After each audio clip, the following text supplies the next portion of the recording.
Minsan, naiinis ako dahil hindi ko malagyan ng title na nararapat ang ibang episode.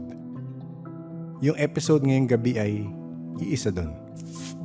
Hindi ko ma-encapsulate ang mga kwento sa iisang kaantig-antig na title.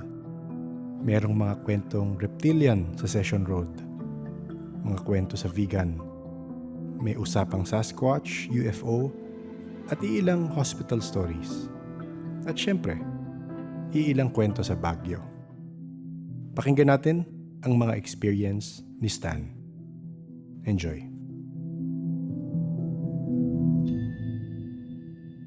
Okay, so tonight, ang ating guest ay listener, and yun nga, meron siya na kwentong story na kakaiba sa Baguio. I mean, hindi natin kailangan mag-start sa story na yun, pero may kakaiba siyang story sa Baguio na message sa akin through Facebook. So tonight we have Stan, 76, to tell us his experiences. Stan, good evening, and thank you for for agreeing to share your stories. Oh naman, Nick, no problem. Oo. And it's very hindi naman nice, pero it's very comforting. You made pala community with people who had rush experiences, paranormal and supernatural, para at least in a way ma-share rin ng mga individual experiences, and then later on, maybe I would say that there are really some things in this world that science nor any belief in religion siguro could explain, which is the thin thread of reality and should say in the other world or other something like that. Yes. So, nakwento mo nga sa akin yung experience mo in Baguio. Before we go there, kasi ako excited ako dun, pero before we get there, kasi malalaman mo eventually, may fixation ako sa mga otherworldly beings. Pero before we go there, you mentioned rin na you've normally felt stuff or seen stuff. Sabi mo. Yes. Oh, so, when did it start? Yeah, when did it start for you? Okay. If it's okay, just a brief description on my job. I'm an instructor. I teach nursing in one of the colleges in Luzon. Okay. So I'm from Baguio, and then ang normal kasi na parang travel is pagkatapos ng school ng afternoon around 5, I travel na going up to Baguio. And then oftentimes naabutan ako ng gabi dyan sa daan. Then I reach the house around 3 hours in the night na I just sleep. And then gising na naman ng alas 3 and go down again. This happened kasi actually before this pa lang. I remembered one summer when I was in college. I often spend my time kasi sa farm ng lola ko in La Union. And oftentimes before the summer classes start, I stay there, I help with the farm work, and really go within the deep features of living the rural life. There's a certain place kasi dun sa may property ni na lola na I hear stories about na I don't know if I could use the term in our dialect kasi I could introduce siguro para everybody open with have a knowledge. In Ilocano folklore, I'm an Ilocan. We call them atros. Atros. Yes, when somebody says in our area na atros, these are souls of, they say, old kings and queens na parang in another world. Na there are specific times in the day that they often travel some random path in the farm or in the mountain na kapag ang distinction nila if they're approaching na is you can hear drums, parang may mga instruments na nag-play. And oftentimes this happen within 12 noon sharp and then 6 o'clock in the evening. Okay. Now, the belief of the farmers is that they never, kung pwede sana na they won't stay that long sa farm or not kung alam nila yung isang path doon sa may palayan rota, kumbaga ng mga yun, Oo, oo. they avoid it as much as possible. Kasi there are two things lang na nangyayari. According to stories that I heard from my elders, pag naabutan ka daw at nakasalubong sila, sabi lang ha, that's how they said it. It's either matatanggal o puputol yung... Stan, sorry, naputol ka nandun. Sabi mo, Yes, go ahead. when you encounter them, matatanggal or mapuputol ang? Matatanggal o mapupugutan ka ng... Papagutan ka ng ulo. Okay, oo. Yeah, like you don't see anyone, basta maano yung ulo mo or not. Ang mangyayari, if you hear their music, you would get sick a few hours after they pass by you. And then eventually, yung sickness na mo na yun, matadiagnose, death na. So, yun, ganun. So, yun, it all started there. I heard this music, wala siyang specific na symphony na pwede i-compare. Kakaiba siya, na maingay. Na para talagang may, alam mo yung parada, parang ganun, pero Yes. kakaibang music na it's not normal. And then, when I heard that, hindi ko pala nalaman, my cousin heard it also, he knows what to do pala. He knows what to do kapag oftentimes ang parang procedure doon, if you hear them na daw, it's either you get out from the or you invert your t-shirt. Okay. Kasi daw, the belief being is, pag in-invert mo yung t-shirt, di ka nila makikita. Yes. So, parang may sumasabay daw ng mga riders na hindi nakikita. Yun, sila yung namumugot ng, or they're the ones inflicting that strange malady na inaano sa isang tao. So, yun. And then, it heightened na lang noon, same place, dun sa farm ng lola sa La Union. You won't deny it. Siyempre, kabataan, siya dito, you get to get your cousins kasi nga summer break, Yes. bago babalik ulit sa school. Inuman kami. And then, one time, our elder cousin decided to pitch a tent doon sa area na yon ng farm. Pero alam na niya yung story doon. Ayaw niya lang gusto lang niyang i-experience sa aming mga bata. So sabi, if you're done drinking, wala kaya, go straight to the tent, you sleep it out, up in the morning, and resume kung ano activities ang gusto ng ganun. So yun, eventually, that night na yung spree namin, I was the only one na talagang super, I had a lot from the volume of alcohol that I took in. So I slept there. Gulat ako, 3 hours in the morning, I hear people walking, like light footsteps, and at the same time, there were murmurs na very low tone, pero naririnig ko yung walang words. Oo. Walang discernible words. Oo. Oo, parang gano'n. And then people are walking, people are doing activities. Nung tinignan ko kung saan kami nagsashot, wala ng tao. Everybody left for their houses na, situlugan na. Sino yung mga tao? So, hinangaan ko na lang until yun na. Kasi tent yan, zinipper ko na siyang maya, palapit sila ng palapit sa tent. Wait, nakikita mo to or yung sound? Nakikita mo or yung sound? Sound. Okay. Yeah. Kasi na ganyan, hinayaan ko na lang. Sabi ko, probably it's just the effect of the alcohol of sleep. Sabi ko. So, yun, natulog ko pero still, may mga noises. Hinayaan ko na lang. The next day, I consulted our older cousin. Sabi ko, Kuya, anong meron kagabi? Anong trip nyo? Sabi ko, wala, everybody left already. The only one who slept in that tent. Sabi nga ganun. Bakit? So I told him. Tapos, ang nangyari, sige, you mix your coffee and I'll tell you something. Sige, kuya. So we were talking ng ganun. Only to find out na yung, how would I term it, para hindi naman, yung isang part ng farm ng lola namin yun pala.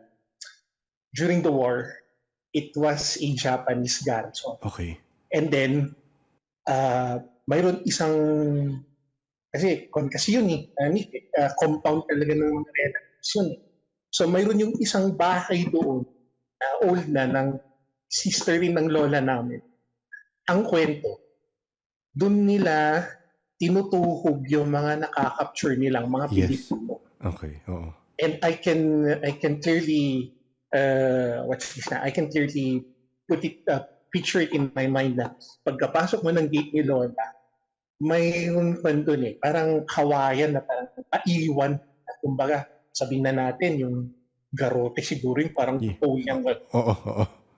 And ayaw niyang tanggalin kasi daw if she'll remove it daw parang may madi-disturb daw sabi niya. So kami Okay. naman, okay, fine. Ganun. Only to find out, doon pala ginagarote yung mga Yes. prisoners na Filipinos na nakaka-capture ng mga Hapon. Tapos doon nila binabayonet. Okay. And after the war, doon na nag-reside yung Lola namin before she passed away, there are times daw na may apparition doon na may nakahang na Pilipino na duguan. Oo. Ang saya. Yeah, and these are the things that siguro lang I'm not saying naman, pero these are the things that opened my, sabihin natin siguro, third eye, ganyan, na since then, if I be traveling, if I'm driving my car, bigla-bigla na lang, alam mo yun, may, whoops, sino kayo? Yung mga ganun tipo. Oo. I'm driving, like for example, it just happened yesterday. I visited one of the old churches in Norte yesterday. Wala lang kasi Baguio had been having too much torrential rains and I wanted to see a bit of sun na rin. Okay. So I decided to go down yesterday and hit Norte.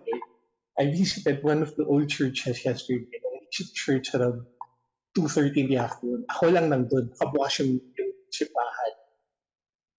And for no reason at all, wala naman akong inisip prior sa pagpasok ko sa simbahan. Bigla na lang pagpasok ko, bigla na lang nagtaasan yung balahibo. Talagang, alam mo yun, there's something here. Parang spider sense ba? Oo. And then, yun, I just did my daily devotion to, we call her kasi, normally we call Mama Mary, as kasi in Ilocano we call her Apo Maria. So, ayun, I did my devotion, I prayed, and then, yun nga, while I was praying in front of the statue, parang all of a sudden, parang, bakit may fragrance? Yes. Ano yung fragrance na to? Kung kayo man mo po yan, thank you for, ganun na lang. Pero, I can sense something is, yun na nga, sabi ko nga, parang spider sense ba? Parang Yes. Oo. kaya napadali na lang akong nag-pray up. So yun, ever since, when I experienced that na, yung farm ng lola, tuloy-tuloy na yun. Wala nang stop. Tama ba pagkintindi ko? Sa Baguio ka nagsistay? Yeah, I grew up here. I grew up here and yun lang, ang descents ko kasi mostly Ilocano. Oo. So saan sa Baguio lumalabas spider sense mo? Dito sa bahay, dyan sa South Drive, sa Diplomat Hotel. I can name a lot.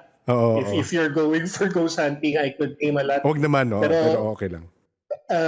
Dito sa house, yung mga surrounding roads, kasi daming roads dito. Yes, oo nga. Na old roads of doon, I can sense, especially if I'm driving at night or just, leisure driving lang, alone, ganun. Question, are you able to identify based on the feeling if human spirit or something else?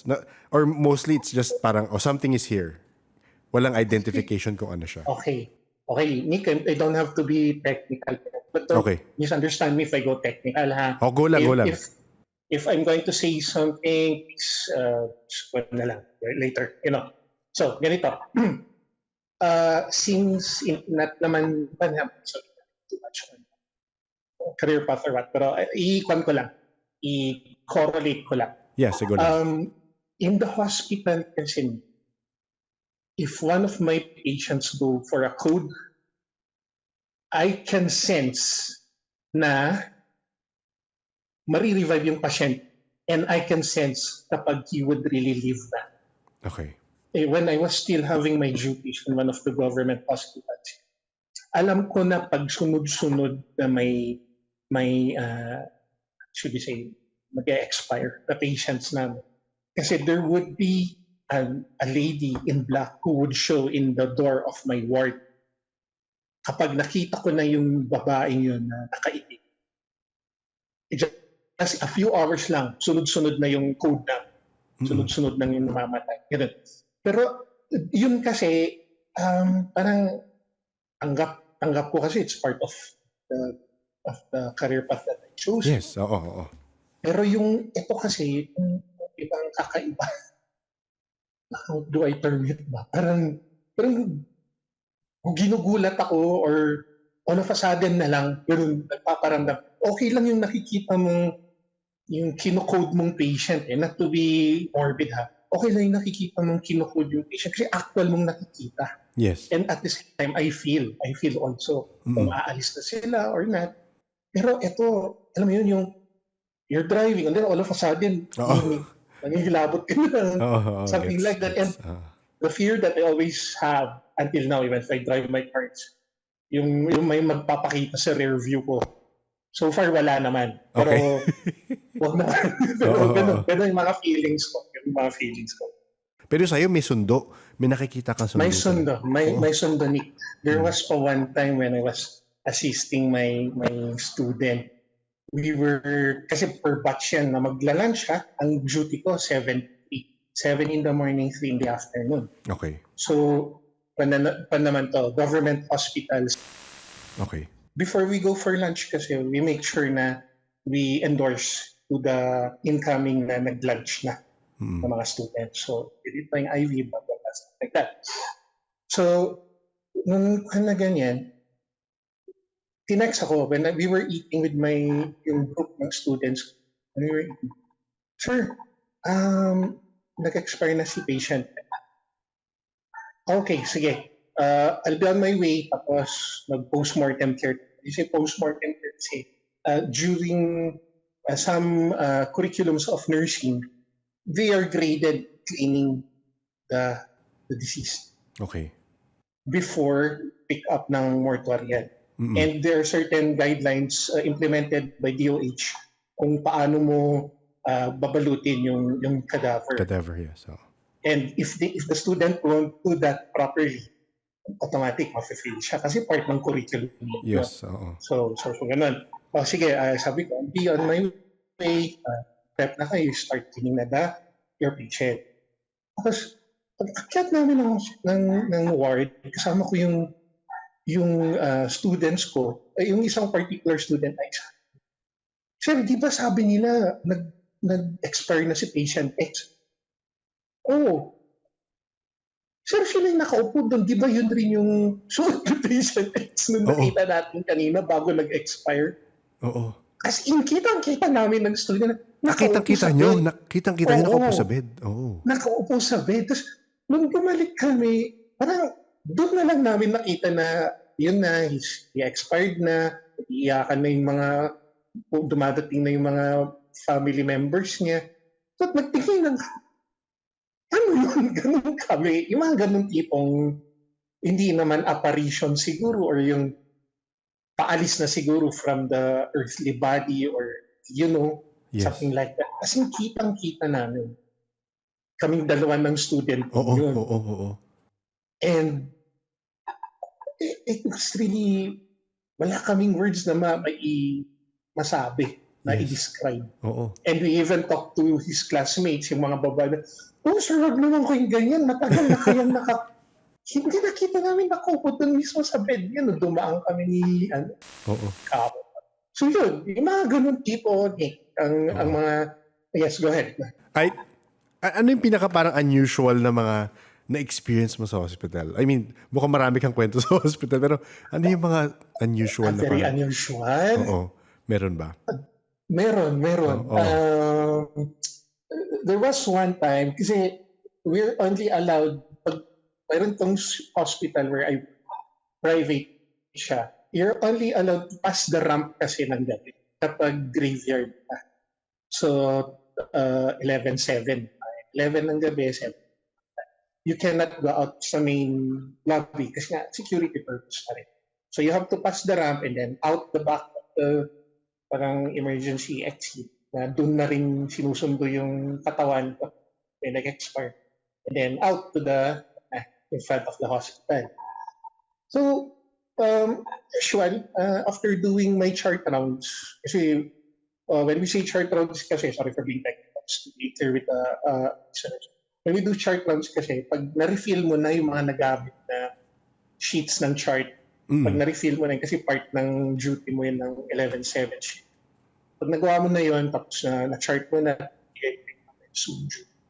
okay na, pwede ka nang, hindi naman petics, but you can have a bit of snack, alam mo yun, just to relax a bit before moving on with your work. Ngayon, may naririnig na akong kwento no.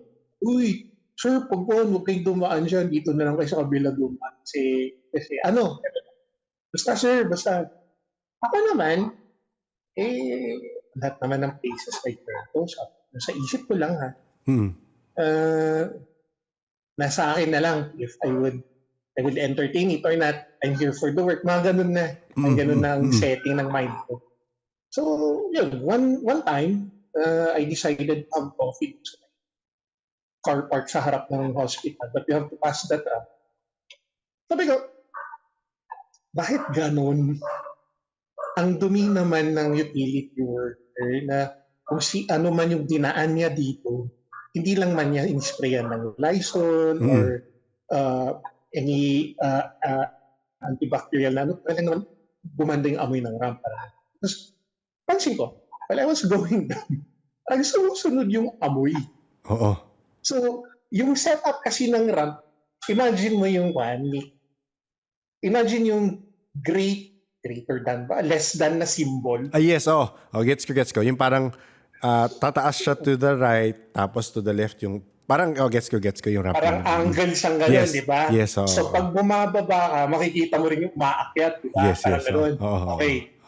So, gano'n. So, hinayaan ko lang. I was from the 3rd floor, pababa sa ground. Napansin ko nga yun, the more that I go lower, the more na bumaba ako siya. Oo. Sabi ko, ay malupit to. Gawan ko ng kwanto. Sabi ko, gagawa ko ng report. I have to address ng utilities namin para di na Only to find out, Nika, believe it or not, pagdating ko na yung palabas na ako, kung saan dinadaan yung mga pag sinusundo na, alam mo yung parang nagkabulagaan na bigla, na yung split second na kabulagaan na, what you call this, bata, na siguro sabihin na natin, grade 2, grade 1, okay, naduguan yung mukha, tapos tumatakbo. Talaga? Siya pala yung nangangamoy. Oo. So as in, alam mo yung bulagan yung pagkalabas mo ng corner ba? Yung gano'n na... Nagkatinginan kayo? Oo, naduguan yung mukha, duguan, tapos biglang tumakbo. Nung sinundan ko, wala na. Nawala na rin yung smell. Oo. Yun, mga ganun tipo. So nasanay ka na, in other words, hindi pa rin naman? Hindi ko masasabing nasanay ako kasi there would always be an experience that would really creep me out. Okay, oo. Outside of work naman, meron ka rin ba na experience? Kasi maraming puno. Maraming gubat eh. So, may mga na-experience ka ba sa areas na mga ganon? Sa mga gubat, sa ganon? When Baguio was Baguio during its heydays, when I say heydays kasi 70s, yes, 80s, yan yung panahon ko. Early 90s, late 90s, hindi na masyado. Pero there are parts kasi in Baguio na talagang very pristine yung pagka-preserve niya since after the war. Na talagang the government made sure na ito, yung galawin, talagang kumbaga nursery or growth area ng pine trees. Kasi nga, the indigenous groups of Baguio people made a bill na sacred kasi na basta-basta ka lang magputol ng pine tree dito. So it's a big no-no here. Every Baguio resident be it representing the cultural minorities or, anyone who grew up here, that's a big no-no to countries. Kaya during our time, 70s, 80s, mga ganyan, talagang welcome mga yan. Kahit normally trees here would just die a natural death. Kunwari na-strike ng lightning, ganun, or not, yan, pag umagyo, nahulog, you have to ask pa permission to DNR to cut it. Pero before talaga, sobrang dami talaga ang trees dito. Yes, oo. Pero may experiences ka ba na... So, actually yung question ko. Kasi, so, I'm not sure if familiar ka. So, meron niyang nakaka-experience ng human spirits, may nakaka-experience ng what I would call them is elementals, meaning nature spirits. Meron ka rin gano'n. Sige. Yeah, meron. Kasi I don't know siguro naman you've been here in Baguio several times na ni. Yes, oo.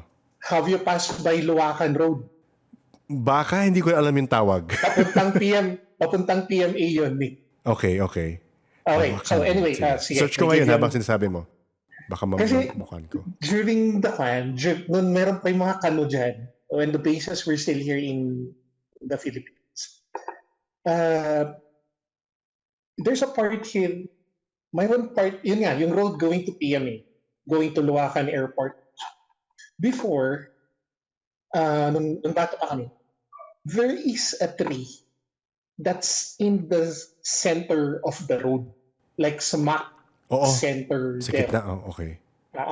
Gitnang-gitna talaga. So, it's situated in such a way na if you're coming from town, so yung right side ng tree, may daanan doon na para sa'yo lang.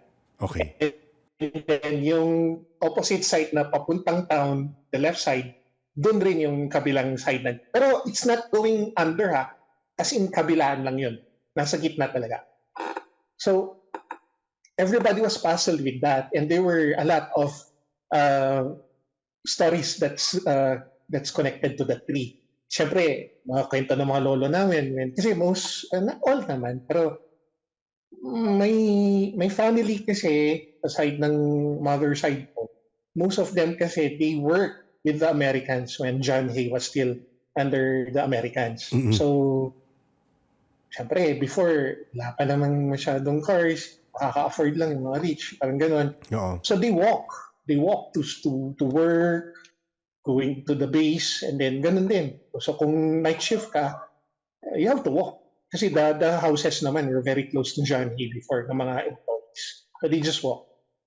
So this tree, yung mga employees na they call their barangay right now. Okay. So it's near that tree talaga. So they have to really, by hook or by crook, they have to really pass the tree just to go to work. Mm-mm. So they walk or they ride, whatever. And this tree kasi, there was the first story that I heard about that tree was, mayroon daw pinate na girl at doon tinapon yung body niya. Okay. Close to that tree. Not naman doon mismo sa gitna, pero close yung surroundings ng tree na yun. Kasi yung tree na yun, if you're passing through that on your right, parang sabihin na natin, parang mountainous yun. Okay. Ganun din sa kabila. Okay. So, there was a story na doon tinapon yung body niya. Ever since that story started na parang urban legend, there were apparitions already about na-experience mga taxi drivers, yung mga jeepney drivers na doon bumabaybay every night na galing sila ng town siguro, pauwi na sila siguro ng Luwakan or PMA area, ganun. Magulat na lang sila na bigla may nakasakay ng girl sa taxi or jeep. So yun, it has been a big story in Baguio before yun na pag hindi naman ganun, either may naamoy silang, ganun. Sometimes, mayroon pa one time, they were able to smell yung formalin. Parang ganun. Okay. Oo. Mga ganun na, kwento. So yun, ganun. So, when we were young, we were very familiarized talaga kami yung ganun. Kasi every time you pass that road, na parang, ano, bakit kaya? Of all places naman, gitnang-gitna talaga ng road. So, yun. Other than that, may mga apparitions rin daw na nagpapakita doon na black dogs. Oo. Doon mismo, doon sa Doon area na, na yun. sa area rin na yun. Oo. Oo. Oo, na old folks would make kwento na that dog daw will follow them up to the gate of Johnny, and then kasi yung gate dito, yung Johnny, third gate, it's called third gate, that's near Scout Burial Red. Kung daw, sumasabay daw talaga yung dog, talaga? pero pag akyat na nila ng gate, bigla nawawala. Ganun, there's a lot of stories there sa na yan, sa tree na yan. Floating na kabaong, mga ganun. Dami. Mm-mm. So, ganun yung story. Until one time, hindi ko na lang na-mention yung name niya. Yes. One of the mayors of when he started his office here, decided to remove it na lang. Kasi the tree died a natural death. Yes. Oo. Parang na-atake daw ata ng parang fungal infection. Okay. From the top, pababa na, little by little, it was rotting. And then, one time, yun na, ang nag-end na talaga sa tree yun, yung lightning. May nag-struck na lightning sa kanya. Talaga? Parang Wow. nasunog. Oo. Nasunog siya, and then buo pa yung sa base niya, pero sa taas talagang sunog na. So, itong mayor na to, he decided na let's remove it na lang. Naman na. Mas, kumbaga, magagamit na yung buong road, parang ganon. Oo. There were several attempts, Nick. To the point na, well, it's a common belief here in the Cordilleras, even Baguio, na before they do something kasi, especially if they know it has a pass na ganon, Yes. they oftentimes do kanyaw, a ritual. Okay. To appease the gods and kabunyan para, alam mo yun, whoever would be doing the task, nothing bad will happen to them. Sige din mabilit dito. They would offer chickens, black pig, yan, para maka-counter. And in the term of this mayor, he did every single thing na alam niyang pwedeng gawin. Oo. Lahat ng mga pumutol doon, namatay. Ha? Talaga? Yes. Grabe. Either namatay o nagkasakit na hindi na curable until it eventually led to their deaths na. Tapos, the last, yung bago na siya that was before he finished, well, close to his end of his terms. He made sure na he removed it. Pero still, yung mga gumawa ng rituals doon, may namatay. Oo. And then, nung na-dispel na nila yung, so we say, curse or yung nagbabantay doon, when they dispel the entity there, so they started to remove the tree na, para ma-pave na yung road. Guess what? Kung ilan anong nakita nila sa ilalim ng tree? Skeletons? Hindi. Ano? What I heard dalawang barrels ng gold. Ha? Talaga? Yes. Wow. Pero even when they saw it, when they were able to get, still, mayroon pa rin nakuhanan ng buhay. Oo. Partida, this mayor called, siguro sabihin na natin, yung mga top-notch shamans na ayun. And still, meron pa rin mga namatay. Yeah. I think it's also funny, Nick, it's also common, I don't know, pero, ano ko ba sa'yo? In my early days, kasi so hard kasi, I don't want to sound very kind. In my early days kasi, I know people who do treasure hunting. Okay. Oo. Here, Oo. Norte, Cordilleras area. Yes. Oo. So, with this, sabihin ko na elders, kasi most of them matatanda na sila. Oo. I was able to have a chat with one of them, and he said, in Ilocano, sabi niya, you know what, there are only two things that we almost always encounter during our hunts. Sabi niya, it's either yan, entities, guardians na yan, or booby trap bombs that were set by the Japanese. Ooh. Oo. And oftentimes daw, they're equally difficult.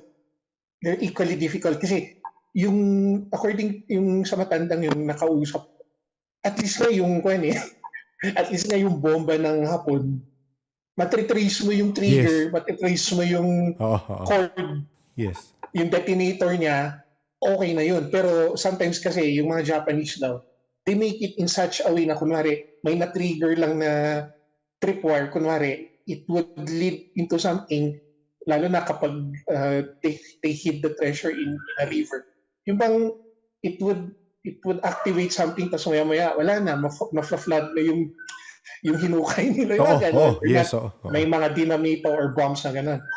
Pero yung sabi nila, ang talaga, very, very challenging, yan, yung pantay. Oo. Kasi there are times talaga na months and end of months na we would be offering a lot just to appease yung guardian na yun. Na oftentimes ang kwento nila sa akin, they're sometimes also double-sided.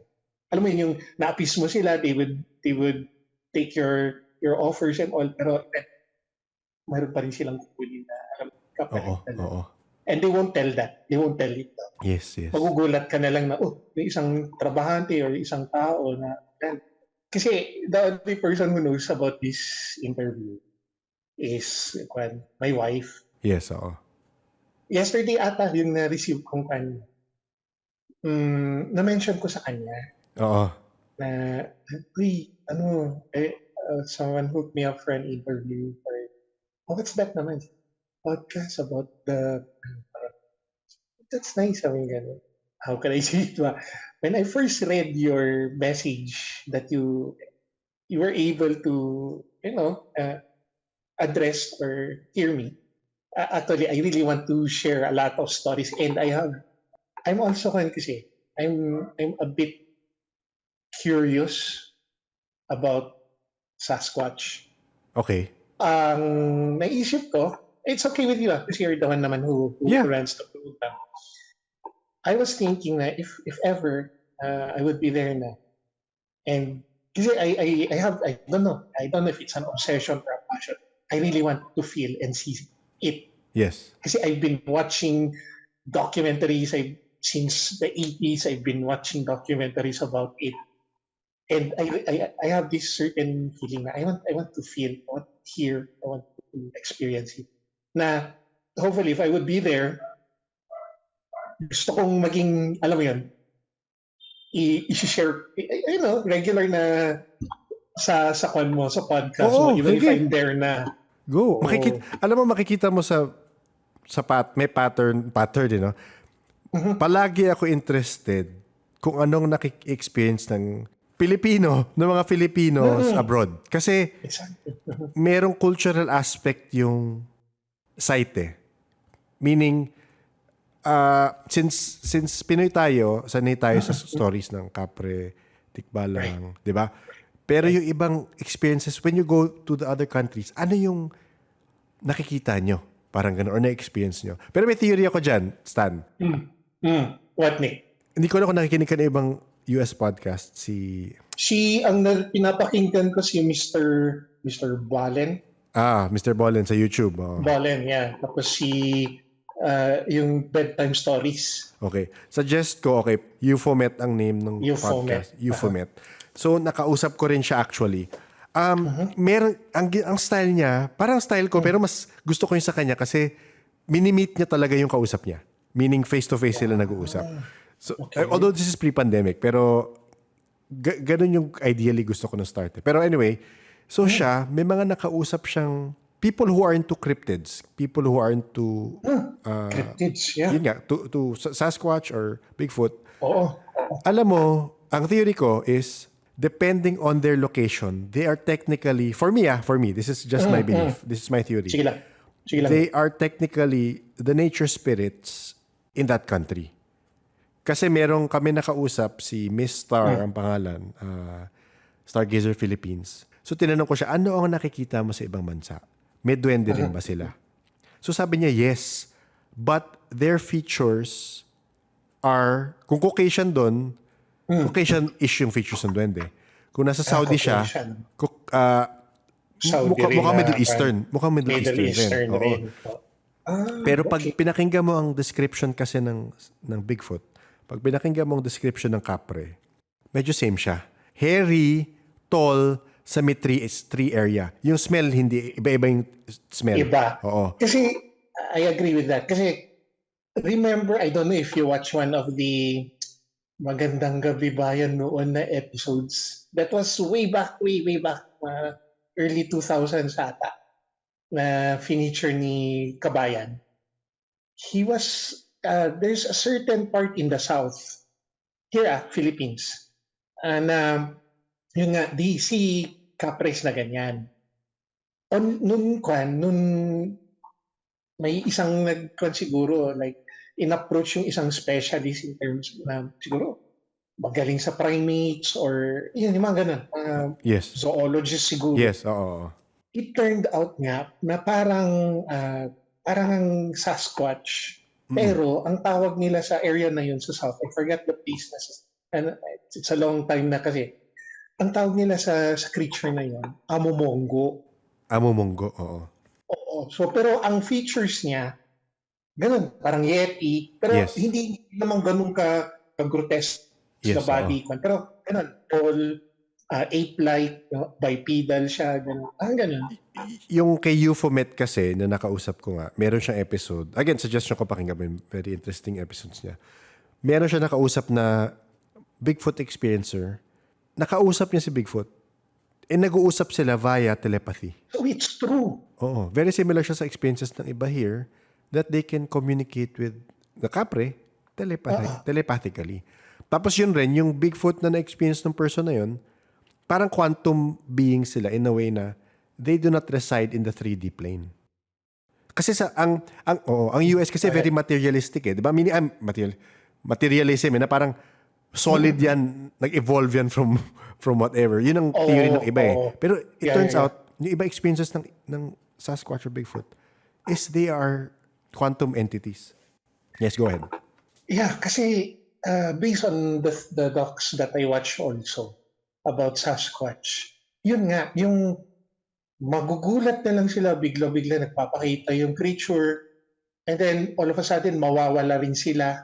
And then yun nga, may mga patterns na gano'n na kunwari campers na experience nila for the first time, hindi sila ginalaw or what. Pero when they're sleeping siguro or when they were in that campsite, yung something happens with them, mga ganun na mga kwento.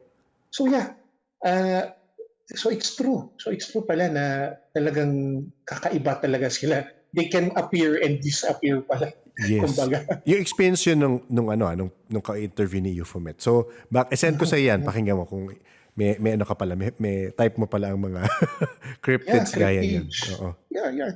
Yung ganun. So mapupunta tayo sa cryptid na nakita mo sa sa Baguio. Oh my gosh. Yung kinuwento mo sa akin. Sige, so simulan, iset up mo sa amin yung kwento. So, kailan siya nangyari? Anong oras siya nangyari? Sige, go ahead. Okay, I'll give you an overview na lang. Yes. Muna. Okay. So, before kasi, I was so, in line with my hobby kasi, sometimes I go beyond my hobbies. Right? I build model planes kasi. Okay. Since grade 2. Okay. And I'm a type of person kasi na if I start that, especially with that hobby, I go really super deep. Kunwari, I'm building a certain aircraft na ganun. I go super deep to it to the point na hindi ko namamalayan. I'm going within boundaries na hindi pala dapat accessible sa akin. Mga ganon tipo. Meaning, And meaning, kunwari, like one time, I was just trying to look for references and things that I would add to my plane. And then all of a sudden, yung pala, what you call this one? Yung pinapasukan ko na palang realm or site, kumbaga, it's really, kumbaga, it's designated eyes only na lang for people with clearances already in okay, the gets. State Department or Yes. Department of Defense na Oo. na doon na rin nag-start na okay, so Area 51 is mga ganun na. Yes, na. oo. So I watch, ganun pa rin, documentaries, and then syempre X-Files, stuff like that. Doon Yes, naman oo. nagwan eh. And then, yun nga, I came to watch one of these docs na, yun nga, there was a discussion about alien beings na yung thought natin or common knowledge of aliens is the classic na outer space, deep star galaxies, mga ganun, galing sila doon. Tapos doon na-watch ko na itong documentary na so, mayroon palang some comes from under the earth, mga ganun. Mga ganun tipong So I watch it and then, yun nga, mostly kasi na napanood ko, these things happen inside military installations in the US. Yes, Na parang dun nagkan yung mind ko na, okay, rather than building X-planes, experimental airplanes in Area 51, so there's a possibility na may mga ganitong creatures doon. Ganun na yung naisip ko. Especially when there was one time my mom and my dad were able to pass through Area 51, parang they describe it to me and it matches the things that I watched the documentary. Outside naman not inside outside. So, Okay. Kala ko lalong nag-tickle yung yes. thoughts ko about that. So, ganun na. Okay, so yun. This incident kasi, this happened way back September of 2017. I was guiding my wife kasi she was pregnant with our youngest daughter. So medyo maselan siya that time. So I really have to be there, guide her. And that time, we just had her OB checkup sa obstetric niya. And that was around, yung around 5:30 onwards to 6. So yung typical na, this is pre-pandemic. Yung typical setup kasi ng ganun na oras sa Session Road here in Baguio is people are just crowding the streets.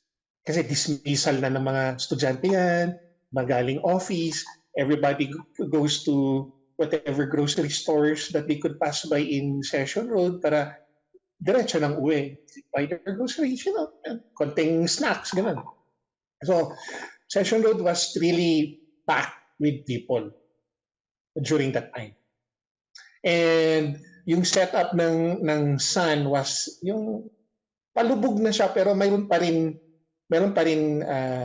liwanag, kumbaga. Na nasa-stop na lang yung liwanag because of the structures around the sea. Parang gano'n. Pero mayroon pa rin liwanag. So, we went to this butika near Middle Session Road. And then it was my wife who was buying the medicine kasi hawak niya yung reseta. And since I was so tired from kasi galing pa akong work noon, sinundo ko si wife, I went to the clinic. So parang I told her, see, you just buy the meds. I'll be here right at your back. I'll just try to look around. Parang ganun lang. Para lang to distress or something. And then yun nga, there were a lot of faces, syempre. Pero there was this one certain face na parang pagkatingin ko parang ganun, parang na-fix gaze ako sa face niya na siguro ang distance namin is like 150 meters from where I was standing. So clear na clear siya. Pero he was, I won't use any distinction. It na lang para. Okay. It was It. tao talaga. Tao. Pero yung mukha niya kakaiba. Hindi yung bang, how can I term ba? Parang, okay, kumare, not to be very distinctive or not to be discriminatory. Parang people, you see people like that, and then all of a sudden, boom, Westbrook. Nakita mo si Westbrook. Di ba parang magigigs ka sa kanya kasi different yung face niya, yung features niya. Oo, Parang ganun na dating. Okay. Yun, hindi ko ma-picture kung anong face niya initially. Na parang Pilipino naman, pero basta may mga distinctions siya na hindi ko ma-feature. Kaya siguro I was staring at it for a long time. Tapos, while I was staring at it, parang nakafix akong gano'n. Bigla, alam mo yung, hindi, I don't know kung microsecond or split second, whatever how you would term it. Yes. Bigla siyang nag-morph. Morph talaga na head ng lizard. Okay. Anong klaseng lizard? Kasi, sige, curious lang ako. Pero sige, lizard na may snout, lizard na mas flat yung face? Anong... Mag-i-google ako habang nagsasabi ka. Sige.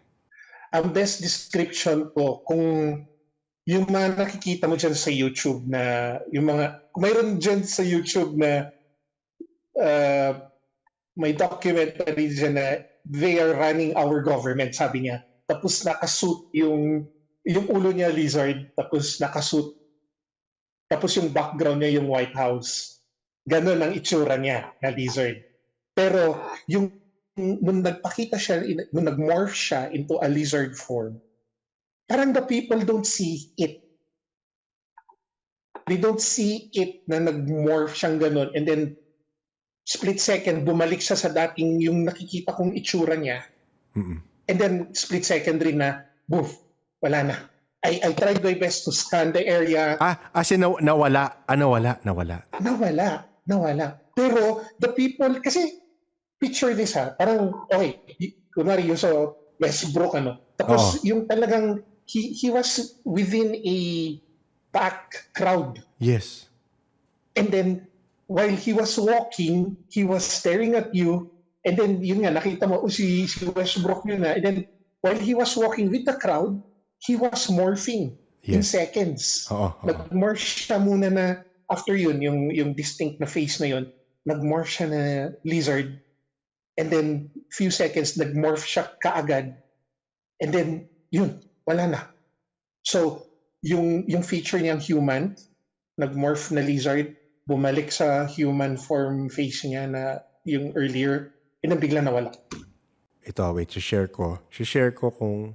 Kasi para at least meron visually, sa listeners, ano rin nila kung ano yung dinedescribe mo.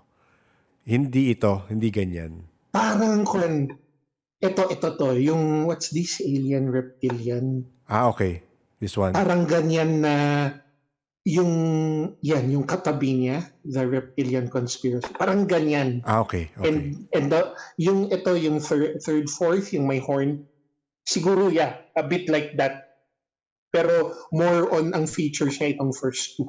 Okay. Gets. Okay. Na seconds lang seconds na nag-change. So, ito again, for the listeners, si Stan 76, bagong listener lang siya. So, again, kung maniniwala sila, hindi mo pa naririnig yung ibang episodes na may nag-describe ng reptilians.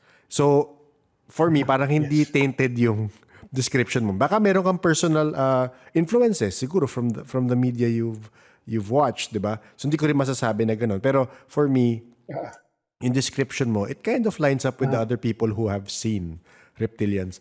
Meron kami nakausap, nasend ko sa iyo yung episode niya, si Miss May sa Binhi ng Tala.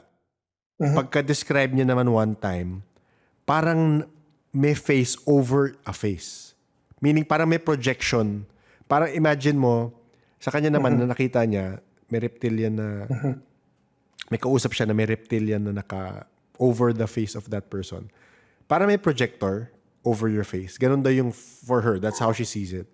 So parang nakikita niya inside the human face, yung Outside nga daw eh. reptilian Outside face. nga daw eh. Outside yung nakikita niya. Tapos, yung iba Oh. rin, similar dyan na, ito, hindi ko naman nakausap to. I've probably listened to it before or watched it before sa YouTube rin or another podcast. Similar Right. to what how you described it, na nag-shift, nagmo-morph talaga. Parang, so, ito, again, I'm sure ganun rin feeling mo minsan na parang, ikaw physically you've seen it, di ba? So parang, Yes. hindi mo masasabing, you could say siguro, to be a skeptic na baka imagination mo, yes. Pero yung description sa ng mga ibang podcast na napakinggan ko who have seen reptilians is, meron mga artista daw na nagsislip yung ano nila. Kasi supposedly it's a hologram technology of some sorts for them to hide themselves amongst us eh. So minsan nagsislip daw, yung morphing na yun, nagsislip yung so minsan merong si Adele daw. Ayun, natatawa na lang ako. Si Adele daw, Okay. si Justin Bieber daw. Justin Minsan Bieber. may nagsislip. Parang meron silang minimit na fans, bigla magsislip yung Yung cloaking device nila. Makikita sila. nagre-reveal. Yes, nare-reveal. Tapos natatakot yung mga tao. Tapos pabalik daw to their normal. Actually, now that you mentioned it, hindi naman, I'm not saying Yes. oy guys, listen, I'm not saying, pero I'm a bit skeptical about Elon Musk. Kasi, if for me lang kasi nakikita ko siya sa ayan, yung mga programs na napapanood. May certain distinction siya, may certain feature na parang ganun no? Na si Elon for me lang parang may ganun na feature na, yun nga, yung binanggit mo kanina na parang may konting protrusion siguro na pwedeng ganun na, lumalabas na siguro. Or, Yes, oo. Kaya, yeah, I could say na, that could be a possibility siguro na. Based on what based on what you saw, yes. Oo. Yeah. Actually, meron akong sinusundan na channeler. Tinanong niya na yan. Parang tinanong niya na sa Galactic Council yan na ano yung soul ancestry ni Elon Musk. So sinabi, of reptilian descent siya. Meaning, one of his past lives, he was a reptilian. Baka si Elon Musk nga, kaya may reptilian tendencies kasi yung kanyang soul origin, supposedly, or one of his past lives, is reptilian. So Stan, di ko alam kung nakita mo yun, merong, I think before pandemic pa yun merong isang official sa Israel, sabi niya, yes, we are in communication with the Galactic Federation. Yeah, I saw that. I saw that parang strip ng info na umamin siya. Tapos pinapush off nila as, ay naku, conspiracy. Ano lang yan. Share ko lang. I think, ako correlate ko na ngayon. Sana hindi naman dahil related sa hobby ko. Oo. Kasi I'm ever since talaga, I'm into aerospace talaga. Yes. Pero hindi nga ako nabigyan ng chance. Kasi nga, strict yung mommy ko.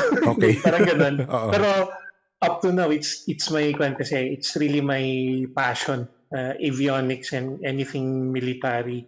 Yun nga, baka kasi alam nila na I have interest with mga ganito, like X-planes, yung development ng mga X-planes. Wag naman sana baka yun nga, that's why there should be say kaya sila nagpapakita kasi they know. Ayun. So, yan ang next question ko sa'yo, Stan. Sabi mo kasi, Go ahead. nagpapakita. So, may iba pang instances ba? Yes. Yeah, pero hindi na beings to. And again, ulitin ko these are all experiences that I had early in my childhood. Okay. And I hope the listeners won't think na I'm making it up or what. Pero I really saw these things, crafts also here in Baguio. During the time of the yes. Ooh. Yes. Kasi share ko lang guys, share ko lang. Yung ancestral house kasi dito sa Baguio, it's situated on top of a mountain. There are times when kasi I also stayed there before when I was young. There are times na if I'm reviewing at night, kasi yan during those times, hindi naman illuminated pero may mga lights doon. And there was one time, mga it's not naman that 8, siguro 11, mga ganun.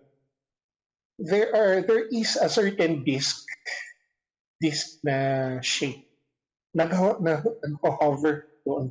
This is I'm talking around 86, 88, Okay. 1986, 1980. Nag-hover lang siya doon sa may tuktok, and then there are lights na parang hindi ko naman masabing dancing lights pero revolving lights under the disc with different colors. With different colors. Oo. Yeah, na nagka-cover lang dun sa may tuktok. And then, I see these things when I was young. Kung hindi doon, dito sa John Hay noon, some wooded areas dyan, sa John Hay, when still yun, may mga ganun. Pero hindi yung super mababa na flight. Super taas. Mataas siya. Yes. Mataas siya. Pero mataas siya in such a way that you could see that there are revolving lights around it with different colors. Pero, so, question. Similar yung pattern, meaning, kasi, I'm not sure kung nakasunod ka sa mga balita sa US no mga in-explain nilang UAPs. Yun na yung tawag nila. UAPs na di ba? Practically, it's just UFOs.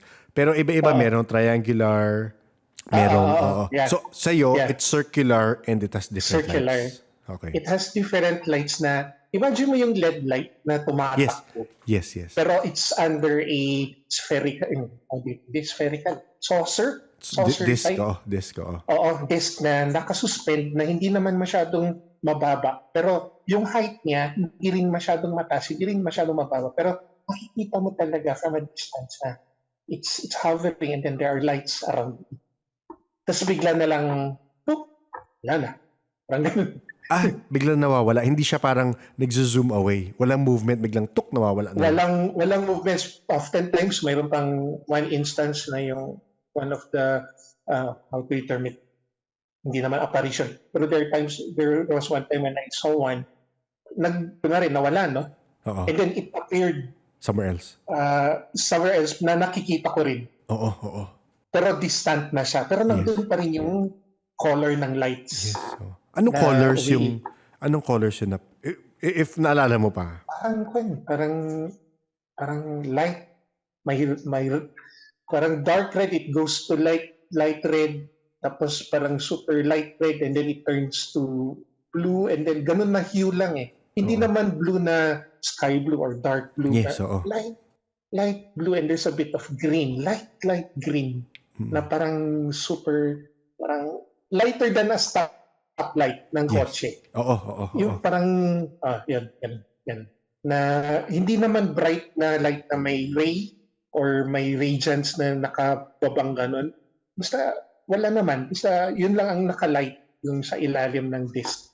Wala naman nakaproject na parang illumination na ganun sa antenna or wala. I'll make it clear lang. This is not based on what I see sa documentaries. These are the things that I see in these places na others would think na siguro saw it lang na co-correlate niya. Pero no, I really saw this when I was young. And I'm just thankful na right now at this age na I'm able to share it to you guys. Yes. To have a also. I give my experience to you guys. So parang, ito lang, ako lang yan kasi yun nga, the congressional hearing sa US was maybe a few months ago lang. And yun nga, ang pinapalabas nung whistleblower, si David Grush, is merong access ang US to ET technology, NHI, non-human intelligence technology. They have access from way back. And ako lang nag-correlate nito na possibly yung, hindi ko alam Kasi nakakita ka lang reptilian, so mix ang aking theory dyan. Pero possibly, they were testing... Pwede. Kasi, share ko lang guys. The maiden flight of Project Oxcart, SR-71 Blackbird, Yes. I was able to see it when it had its stop here in Clark before. Ooh. That's way back in the 80s. And You are, well, it's cordoned, but it's cordoned in such a way that you could see access panels and the materials that's made with the aircraft. So I'm not saying naman na I have advanced, aeronautic, pero yes. if you see it from a distance talaga, yung structure ng Blackbird, mapapaisip ka talaga na, how the F did you try to mold this thing and make it very slipstream? And the only problem is a leaking fuel kasi super hindi ma-contain yung fuel cell talaga ng Blackbird, yung speed niya and the height where it flies Kaya pag-land niya, actually even before taking off, naglilik na yung kanya. Naglilik na yung gas niya, yung fuel cell niya. Pero tingin mo hindi nila na-improve yun? Hindi. Or tinatago nila. Or there's a new version na kasi of the SR-71. So the SR-72 right now. It's almost the same. Pero, yun nga, sabi ko nga sa'yo, for me, that time na parang is, how the hell would you build such big plane like this with this slipstream style? And then later on was the precursor of the Nighthawk, which is the F-117, Skunkworks, and then the Raptor already that we see right now, the F-35 and the YF-22. So, yun nga, dun ka nila mapapaisip na saan nila nakukuha yung mga designs na ganito.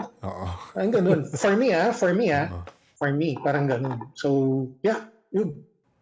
Ay, ngayon ko nakita yung Nighthawk. Lockheed F-117 na Nighthawk. Yeah, Nighthawk. So, precursor pala yan nung Nighthawk. Yeah. It all started from the Dragon League, which is the U-2, wherein powers was shut down over Russia, right? And it was a propaganda. It started from that na, yung U-2. Noon pumalpak na yung U-2 kasi nga it got shut down over Russia. Skunkworks made a design that would go higher that wouldn't reach the ceiling of a normal surface-to-air missile from Russia. And at the same time, they could have a reconnaissance view of Russia na hindi maabutan ng SAM. So yun. Grabe.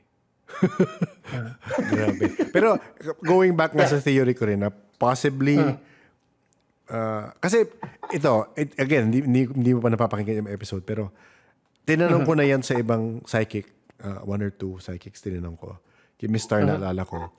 I asked her na parang theory niya, bakit kaya may ibang psychic nakaka-experience ng ET experiences? Meaning, like you nakita mong reptilian.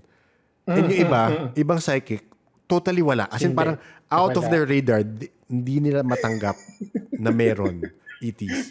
Or wala rin sila nakikita or baka hindi nila alam ET yun. Pero sabi ko, tinanong ko yun. So parang nag-make sense yung sagot sa akin ni Miss Star na sabi niya, possibly nasa DNA or nasa soul ancestry nung tao is may ET origin. So yun, bibulagayin kita nun. Possibly, kung bakit nakikita mo yon is because, kumbaga in terms of your frequency, parang sa frequency mo, napipick up mo yun. Yes, nakatune ka. Partially nakatune ka doon. So, kaya ikaw, nakikita mo. Yung ibang tao na kahit psychic pa yan, kung hindi sila in tune with that, hindi nila makikita. Ayun nga, kasi, just to make things clear ha, before this experience happened, I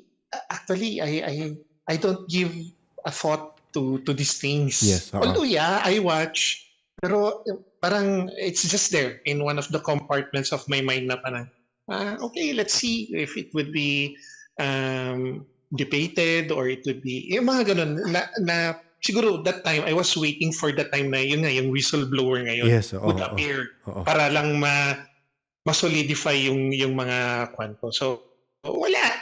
Before that happened, I was thinking of random things in life na iniisip ko. And then, all of a sudden, yun nga, nagpakita siyang ganun. And I'll be honest with you, Nick, ha? Right after na nagpakita yun sa akin, I felt this certain feeling na, alam mo yun, talagang if there is more than a level of perplexity or being perplexed, yun na yun. Na may halong kaba at may halong curiosity. Yung bag of, alam mo yun, yung talagang, okay, in a shorter term, Twilight Zone talaga. Ganun. Ganun. And it was my first time to feel that. Of all na yung mga na-experience kong supernatural, I can imagine. Yun lang talaga yung talagang, oh wow, pump, parang kabog. Ano nga reaction mo? Curious ako. Anong reaction mo after nawala? Reaction ko? Kasama asawa mo. Anong, dumbfounded? Parang nag-stop ka? Ganun? Oo, dumbfounded na parang, yun nga, since medyo may takot na, I talked to my wife kaagad. Kina-explain ko sa kanya. Kinento mo? Okay, oo. Oo, katabi ko siya. We were going downstairs. Let's talk later somewhere na walang masyadong tao. Oo nga, napansin ko sa'yo, sabi niya. Napansin ko nga sa'yo nung na-score ko na yung gamot ko, sabi niya gano'n, you look, parang you're in a different setup, sabi niya gano'n. Hindi ka gano'n, sabi niya. Dinala ko siya sa Burnham, yung isang place doon na medyo silent na kinento ko. Tapos nagulat rin siya. And then, yun, sabi niya, this stays between you and me lang. But, Stan, nawala ka. Pinapara ka yata magkwento. Nawala. Wait, message ko siya sa ano. Ayan, Stan. Can you hear me? Hello? Ayan, okay. Yeah. Oo. Nick? Oh, yes. May nasisense ka, pre. Hindi, baka wag na natin pag-usapan. Oo. Kanina pa medyo may nasisense ako dito. Okay. Ganun naman talaga. Pag pinag-uusapan naman talaga, I mean, not to scare you. Masanay ka na lang. Alam mo na naman yan. Minsan talaga ganun. Oo. Kasi napansin ko kanina when we were talking, my phone was going haywire. Okay. Na parang may nagsuscroll na hindi ko ginagalaw. Kasi nakapatong lang sa box to na nakatayo. And gusto ko sabihin kanina pero I'll wait for Nick to. So yun. Actually, yeah. Oo. So, sige. yun. Let's avoid that topic na lang, that portion of you telling your wife. Pero question, okay. Ito na last question ko dyan sa aspect na yan. After that sighting, were you able to see other reptilian-like entities or beings? Wala na. Wala na. Nagparamdam lang. Nagparamdam lang. Oo. Yun lang. Kasi, isa sa mga theory ko no? Isa sa mga theory ko sa Baguio kasi, feeling ko merong may entrance exit dyan sa mga bundok or sa na ang ETs, hindi lang sila off-world. Meron ring terrestrial, meaning merong in-world, meaning sa underground. So, mix rin talaga. So, yes, mix rin naman talaga. So, it's a mystery, I guess. Oo. Grabing Thursday to Oo. Thursday na ba? Thursday. Yes, Thursday pa. May oras pa ang Thursday. Okay. Tanong ko lang, ano pa yung ibang, kasi sabi mo may mga kwento ka pa. Up to you kung game ka pa ikwento iba. Kasi medyo late na. Sure. Ikaw lang ang schedule mo after. Biglaan tayo. I was about to ask that kasi baka I'm eating up your time naman. Hindi, okay lang. Madami. Okay. Different. Sige lang. Like, there was one time, punta kami ng vegan ng wife ko. This was before I had a car pa. So we were riding yung bus. And we left vegan at around after lunch na mga 1, ganun. So we reached a certain part of Ilocos Sur na, alam mo yun, yung medyo umaambon, tapos naglalaro na yung liwanag at saka gabi. And the bus stopped to pick up some passengers. And kung saan naghintay yung mga passengers, it's I could only see an image of the school. Okay. Parang ganun na, alam mo yun, yung pababa na yung sun, and then medyo it was showering that time. And then makikita mo na lang yung outline ng roof. Ganun, outline ng roof ng school. When I was looking at it while the passengers were going up the bus, napatingin akong gano'n. May mga nakita akong, hindi ko alam kung mga bata yun or creature siguro na Oo. nakaupo sa roof ng school in a distant place. Yes. Nakitang-kita ko from the bus. Na when I was looking at it, it's more like yung outline na lang ng bodies nila. Oo. Shadow kasi pa-dark na Yes, kasi yun. oo. Na they were playing, and then the others are a bit like basta they were frolicking on top of the, sabi ko, kung mga bata yun, wow, it's already almost dark, nandun pa rin sila. Parang ganun, napaisip ako. Pero while I was staring at them, yung normal na, kunwari may nakita kong batang umakyat ng puno, parang wala lang, you don't feel anything. Oo. For me, when I saw them from a distance, yun na naman yung spider sense ko. So I draw my curtain sa may bus. Ayoko na. Sabi ko, iwas na lang. Oo. May ganun. Sa vegan meron ba? Kasi, maraming kwento dyan eh. Pero madami. Ano yung mga na-experience mo sa vegan na kakaiba? Actually, it's iba yung mga stories dun sa vegan proper. Okay, But the provinces that you would traverse going to vegan, there is one specific story that's very, kumbaga sikat siya sa area na yun. Kasi before you pass by the bridge leading to vegan, kasi yung bridge na yun, picture this. It's like the river meeting the sea. Okay. So parang mountain siya, you would traverse that bridge, and then yung tumatakbong river sa ilalim niya, yung nag-flow, it's mixing with the sea already, the open sea. So ganun siya kaganda. Right? Ngayon, before you reach that part kasi, and the province after that bridge, may kwento kasi doon na there are apparitions of I don't know how we would term it, specters or phantoms siguro, na ang apparition nila, Nick, is they would show up wee hours in the morning or wee hours at the night. Pero ang setup ng mga spirits doon na yun was living. Libing? Nagets mo? So it's a funeral cortege. Okay. Na ganun na gabi. Gabi or not early morning. Like super early, like 3 o'clock in the morning. Oo. So, ang kwento nun, sumikat to nun early 2000.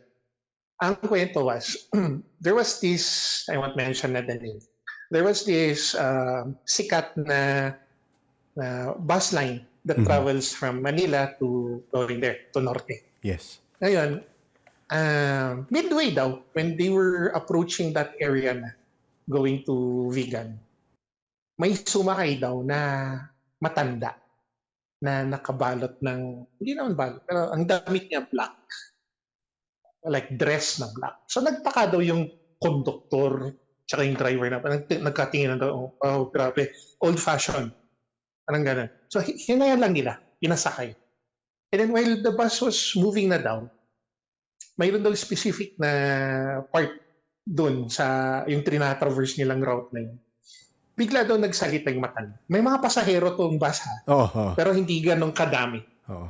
Nagsalita daw yung matanda. Na parang in Ilocano, it's like, hey, kung may encounter kayong libing mamaya or parang procession, wag niyong i-overtake yung procession. Sabi niya. Siyempre, people naman, they won't buy it, no? Ganun. So, true enough, yun na nga, na-encounter nila itong cortege na, phantom cortege na. And the driver, siguro pagod na rin or gusto na rin niyang umabot sa destination nila, hindi niya pinakinggan yung matanda. Oo. So, trinaverse niya, in-overtake niya yung In-overtake niya. cortege. Oo. Tapos, yung kwan naman, yung conductor, that time, he was collecting ata payments for the ticket, yung mga may sumakay may sumakay. So while he was collecting those tickets, nagulat siya kasi yung mga kinokolektahan niyang mga passengers, nawawala sila. At nagiging part sila ng cortege. Nagets mo? Oo. Nagets mo? Oo. Ito yung catch. Ito yung take ng story. So, parang, yun, nakon sila, they were confused sila, bakit ganun? Ano to?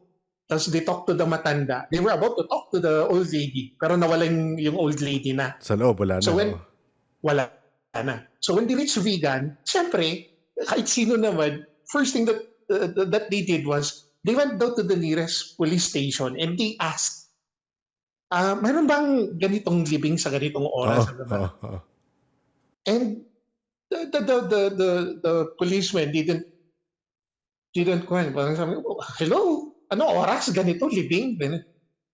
When they heard that na wala naman naka-schedule na ganun, obviously, I think what I heard clearly was that yung driver at saka yung conductor nasiraan yung na-flip sila. They went crazy. Okay. Oo. They went crazy. Kasi ikaw ba naman, Oo naman. nagko-collect ka ng ticket, tapos nawawala, and then makikita mo na lang kasali na dun sa cortege na nakikiprosesyon. Oo. Yun. Grabe. Yung sikat na kwento dyan sa Pawantang Vegan yan. Kaya right now, yung mga drivers na traversing that route, alam na nila. Oo. So magandang warning yan sa mga nakikinig. Pag may nakita kayong prosesyon, sa pa-vegan or sa area na yan, wag na kayo. Wag niyo overtake, di ba? Stressful. At this point, bumalik ang usapan namin ni Stan sa mga ETs, UAPs, at yung possible disclosure na mangyari in the coming years. Kaya feeling ko, yung revelations, I hope magtuloy-tuloy yung revelations. Mukha nahoholt pero yung disclosure na nangyayari sa US. UAPs. UAPs. Yeah. Kasi, pag na-uncork yan, it's just telling you, we are not alone. Yun. Yeah. May proof in a way na we are not alone. And that opens everything. Na parang, pati yung mga religious institutions, they have to accept it. And they have to find a way to tell people na yes, there are. And we have to still, kasi I still believe that there is a source. And it all pertains to that. Feeling ko, that is my belief. Na they have to reconcile their religious beliefs with what is really out there. I mean, we cannot say with certainty, yes. Pero, yun yung parang naging accepted fact na merong ETs, na merong UFOs, mind blown yung tao na hindi ko alam paano sila magre-react. Yun yung... Alam mo Nick, I was about to ask you that. You just went ahead. Sabi ko nga, when you went, nabanggit na ni Nick. So, here's one of what I could share to you also. I'm watching this doc kasi also in YouTube na The Fifth Kind. Oh yes, The Fifth Kind. Yes, sinusunod Si Wallace. Paul Wallace. Diba? Paul Wallace, yes.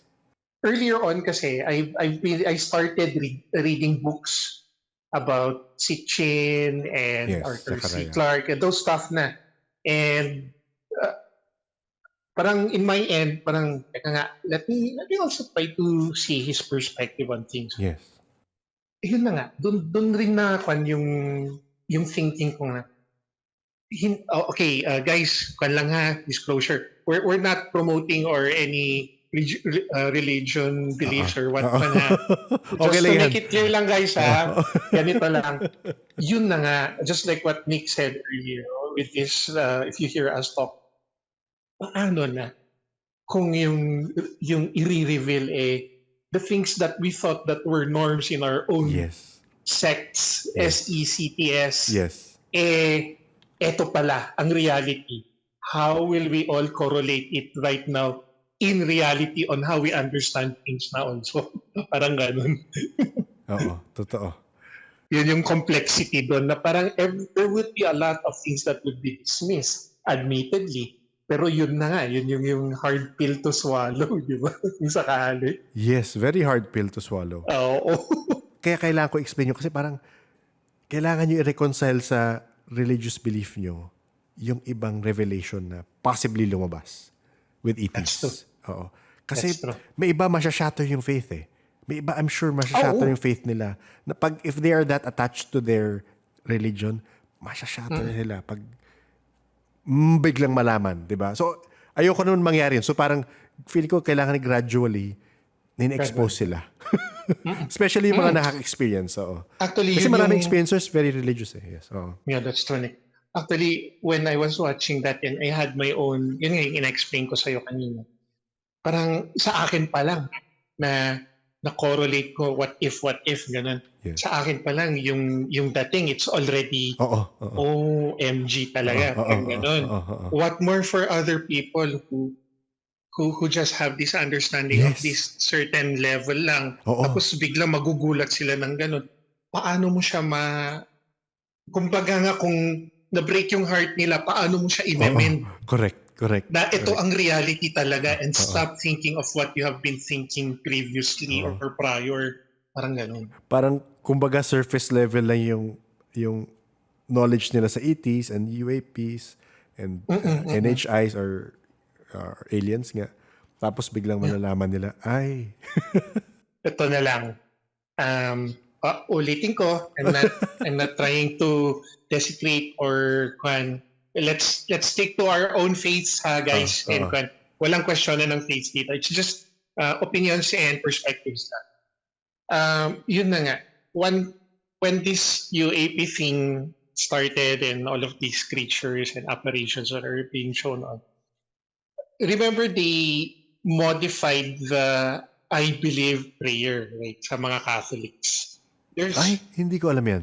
Yun yung bago yung, di ba, I believe in God, Father Almighty. Yes. Yun yung old, di ba? Okay. Ngayon, I believe in God, Father Almighty, and then creatures visible and invisible. Ah, talaga? Hindi ko alam yan. So when I heard that, ako yung, ako lang kasi, yun nga, it would catch you eh. Why did they modify an old prayer that everybody knows how to say it the old way, and then all of a sudden the Catholic Church would modify it kasi daw it's the old one, pero if you read and you listen to the lines, bakit may mga ganito na naririnig? Dati ang common lang naririnig dyan are saints, angels, Mother Mary, and Holy Spirit, ganyan. Bakit mayroon ng of things visible and invisible? Mga ganun na. Bakit may ganun ng factor, di ba? Hindi ko alam yan. Meron yung bagong rini-recite sa mass na, sa church, yung bagong I believe na. Hindi na yung old na alam natin. Father Almighty, Creator of Heaven and Hell. Di ba yun? I believe in God. Sabi dito, the Revised Apostles' Creed was modified to conform to the old original text of the Nicene Creed. So, original text pala yun. na ina-acknowledge nila na meron talaga. Di ba? Oo. Yun na yun. Kasi alam nila. Yun nga eh. Talagang merong information shutdown na nangyari maybe 300, 500, 600 years ago. Or more. I think so. Diba? I think so. Kasi, yun nga, based on what I saw kay Wallis rin eh. Kasi may mga episodes siya na how does an angel really look like? Yung mga ganun. Napanood ko yun. Na parang, okay, sabihin na natin ganito yung itsura talaga sinasabi ni Wallis. So parang ginawa lang ng church, they made it more pacing na lang siguro. Oo, yun nga eh. Para Yes, oo. hindi matakot yung mga believers or yung mga worshippers ng faith, parang ganun. Oo. Parang ganun eh. That's how I see it Ako also rin. eh. Ako rin. Parang, kasi gets mo naman eh, if it's a large population, para makontrol mo yung, in a way, para makontrol mo yung magiging ugali nila tsaka yung how they interact with society, you have to kind of control the information, di ba? That's true. Yun yung understanding ko doon. Oh. This is so nice. Kukuha yung gusto kong sabihin na matagal na nasasabi ko without anyone, perceiving you differently. Parang ganun. Oo. Wait, minabasa pa ako. Sabi ng ating silent contributor, sabi niya, the Apostles' Creed we've come to know was actually the revised creed. The new one is closer to the original text, which, yun nga, it really makes sense na before they acknowledged it. Yes. And they're putting it back now kasi siguro na-realize nila, kailangan natin balik kasi ito yung katotohanan. Yeah. Feeling ko. Ganun na nangyayari. Ay, nako. Parang I'm starting to listen these lines sa Matrix. Yung parang, actually, so choose the red pill or the blue pill. Then when Neo took the pill, you should have chosen the red pill. Yes. Parang gano'n. Oo. Ikaw, baka meron ka pang last kwento muna sa atin. We can schedule another one next time. Okay lang. Yeah, I think we'll schedule another one. Kasi, mukhang may rami ka pang baon, ano? Yeah, there's a lot. Pero yung what I'm feeling right now is, kaya yeah, let's reschedule. Yeah. meron ng paramdam. Sige, okay lang 'yan. Oo, parang ma-overrun ng bakar, parang feel. Anyway, again, I want to thank Nick and his podcast with this. I look forward for future, discussions again, sharing ng thoughts regarding this topic. And guys, just give it a try also. If you have some experiences you want to share with Nick, it's good. Thank you for the endorsement. Pero Stan ha, pag meron kang na Bigfoot, sabihan mo ako. Actually, yun kung i-contribute sa podcast. Pero other than that also, yung dito sa atin, ang dami ko rin pwedeng share sa inyo. Especially with yun nga, Ilocano lore. Oo. I could share. Yeah. Ililista ko na yan. Okay, ililista ko yun. Okay, Stan, thank you. Thank you for sharing your stories. And hope to see you again. Hope to talk to you again. No problem, Nick. Many thanks again to Stan for reaching out and sharing his unusual experiences. Narinig nyo naman na sabi niya na siya ang ating US correspondent for all things Sasquatch and Bigfoot. Hopefully, may marinig rin talaga tayo sa mga Pilipinong experiencer sa parte ng mundo na yun. Kung meron dyan nakikinig at meron kayong kakaibang experiences sa ibang parts ng mundo, baka gusto niyo yan i-message sa paranormalsph@gmail.com. Marami pa akong masasabi sa ET experiences ni Sam pero baka sa ibang episode na lang. Photo finish kasi itong episode natin today. If you are a first-time listener and you enjoy this kind of conversation, you might want to subscribe. You can catch us on Spotify, Facebook, YouTube, Twitter, X, and TT, a TikToks. There are new episodes every Tuesday 7 p.m. on Spotify and Thursdays 1:37 p.m. on YouTube. If you have ET alien theories that you want to share via chat, I am open to having a discussion with you kasi konti lang tayo naniniwala dyan. We can chat about it sa Discord server ng podcast or kahit sa Twitter or sa Facebook. You'll find the invite link for Discord in the show notes. Before we end, I'd like to give a shout out to all our paranormal Patreons and coffee supporters. J, Z, Christine, JT, JD, K, B, Justine, Biker Mama, J, Leia, J3, May, Shibune, and Ola. Hola, hola, hola! A big thank you everyone for your support. I really appreciate it. Kung gusto nyo supportahan ng podcast, you can check out the Patreon and Coffee links in the show notes. There are some Patreon perks and maybe basahin nyo na kung type nyo. Kung hindi, okay lang naman. The Paranormal Podcast is engineered and produced by F90 Productions.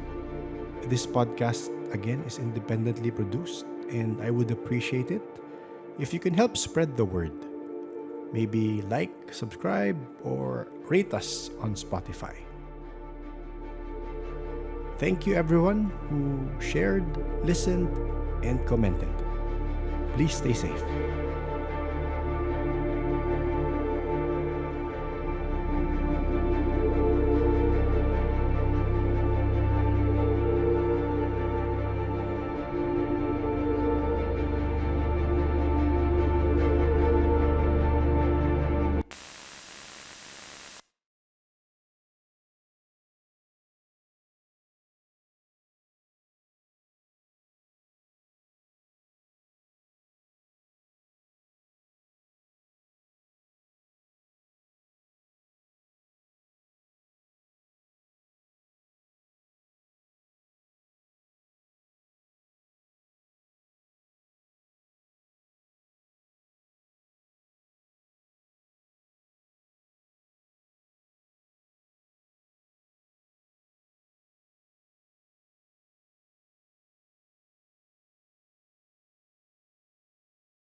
Pansit.